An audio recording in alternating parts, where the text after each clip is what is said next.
concert series.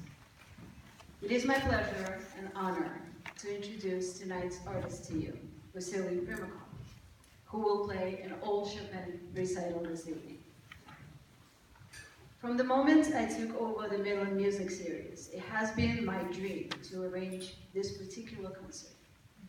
Allow me to tell you why. First, the big picture. Later, a more intimate portrait. Vassily Primakov has been hailed as a pianist of world-class importance. Gramophone wrote, quote, "Primakov's empathy with Chopin's spirit could hardly be more complete."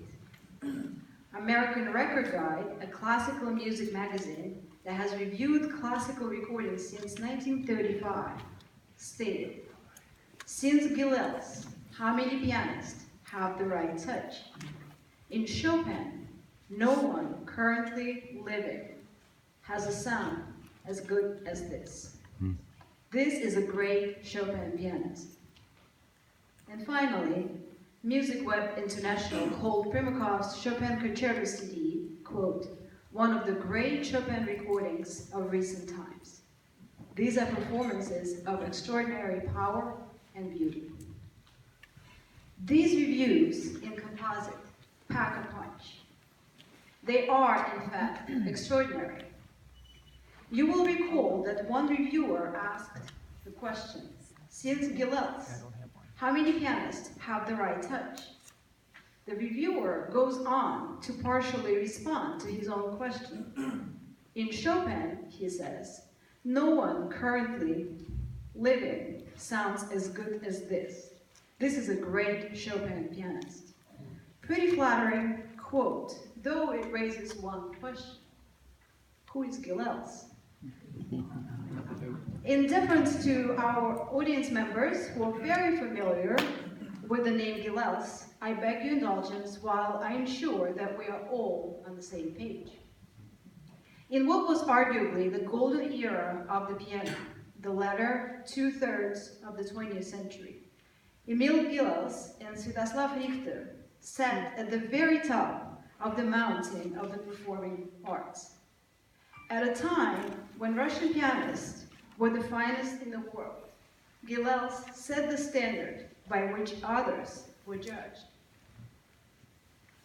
And tonight, we have the pleasure of listening in the 21st century to him, to whom all others are now compared.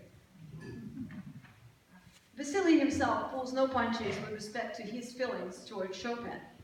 In the notes to his old Chopin recording, which will be available this evening, the 36-year-old pianist says his Chopin is the product of, quote, "a lifelong journey and constant wondering."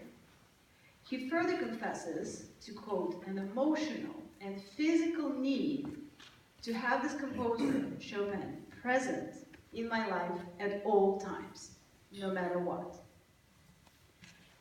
Mr. Primakov's first piano teacher was his beloved mother, Marina Primakova.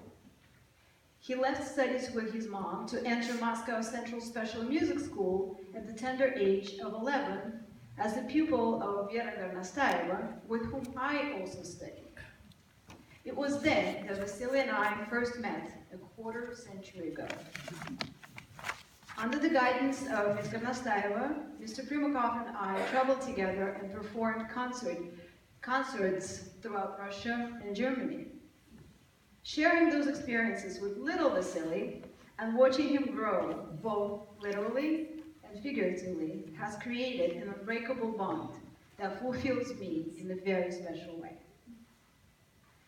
The concert is about to begin, but before it does, I'm going to answer the question that has been on the minds of all our regular series attendees since their arrival this evening.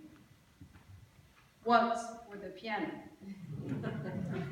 Well, here's how it works. The piano comes with the artist. Mr. Primakov represents Yamaha as a Yamaha artist. Accordingly, Yamaha generously agreed to provide this gorgeous concert grant to further enhance our listening and visual enjoyment this evening. Wow.